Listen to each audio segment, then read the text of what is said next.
Здравейте на всички! Вие сте на канала на Зубър, казвам се Сергей и се занимавам с ремонти от над 20 години. Точно за това марката Зубър ни покани да представим техния нов продукт за подово отопление Mat Zubr DC.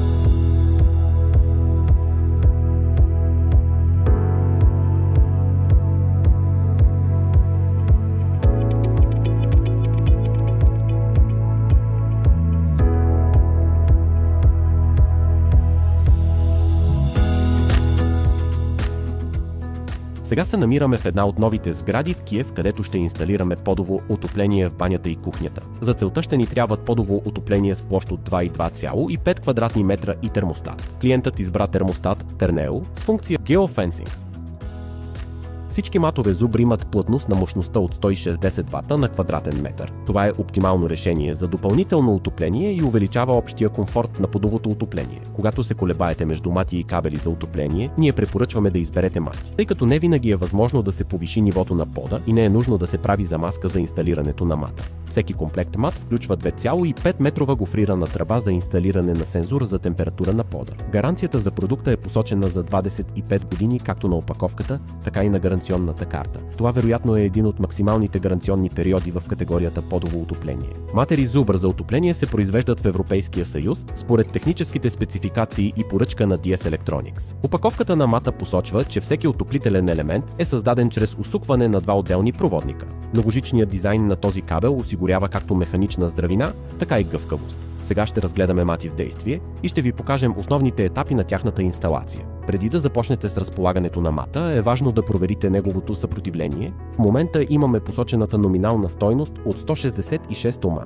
Предварително подготвихме канали за поставяне на проводниците на сензора за температура и отоплителния елемент.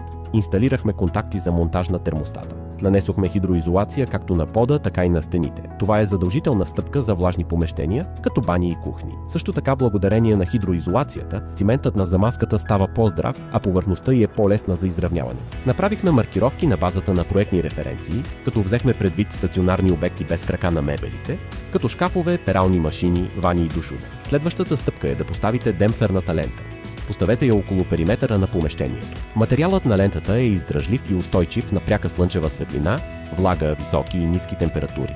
Лентата защитава замазката от напукване по време на експлоатация и компенсира напрежението между структурата на подовото отопление и стените на сградата. Сега ще преминем към разполагането на отоплителните мати. Външната обвивка на мати Zubr е изработена от взаимосвързан XLP полиетилен с дебелина 0,45 мм. Както знам, този материал има отлична устойчивост на високи температури. Кабелните намотки вече са закрепени към мрежата на разстояние от 9 см, което значително ускорява времето за инсталация в сравнение с кабелите в намотки. Бих искал веднага да отбележа, че мрежата има самозалепваща се основа, което улеснява разстилането и върху пода. Внимателно изрежете мрежата, без да повреждате кабела. След това обърнете мата в желаната посока.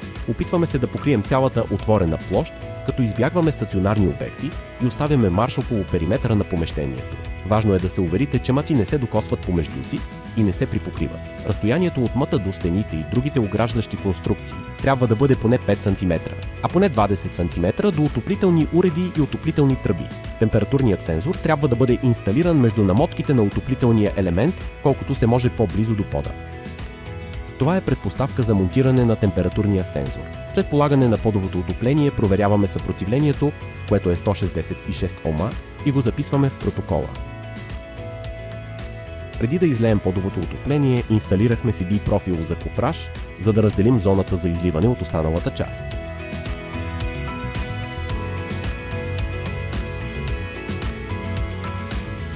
Обикновено плочковите мати са покрити с слой от плочково лепило с дебелина 5 до 10 мм.